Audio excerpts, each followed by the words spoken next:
Жалпы 6,5 миллион Кыргызстандын эли жана жалпы кыргыз элим. Экинчи кайрылуум. Азыр Садыр Жапаровду өткөрбөш үчүн керек болсо кум төрдөгү миллиондогон акчаны азыр ошол топторго каржылап жатат. Акылыбызга келели, Садыр Жапаровду угалы. Бир жылда өтө чоң өнүгүү болот, иншалла. Көрүп турасыңар. Жылыш болот. Мен мамлекеттик кызматта эч жерге креслода керек эмес, байлык бир. Мен кара жумуш кылып, дыйканчылык кылганым артыгыраак. Ошентип жеке ишкерлик кылып жүрөм. Мен мамлекеттен 1 сом албайм, налог төлөйм кайрачы. Ошон үчүн туугандар, курал болбогула, үйүңөрдөн чыкпагыла.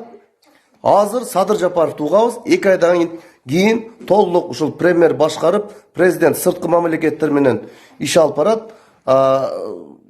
Депутаттар болсо ар бир округдан жалгыздан барат. Ошондо Кыргызстанда өнүгүү болот. Мен муну бөркүмдө ишенип көрүп турам туугандар. Бирөөгө пакта коюп, бирөөнү мактап, бирөөнү жактагым келбейт. Ошон үчүн Садыр Жапаровду легитимдүү баарыбыз ээрчейли. Кум төрдөн миллиарддаган акчаны алтын ташылганын айтып чыккан жападан жалгыз Садыр Жапаров болгон. Кыргыз үчүн, Кыргызстан үчүн түрмөгө отуруп, моюндан кесип, ойлонбойсуңарбы башы жоктор? Тилек, братишке, Шаулин, давай кеткин, сени признавать этпейбиз.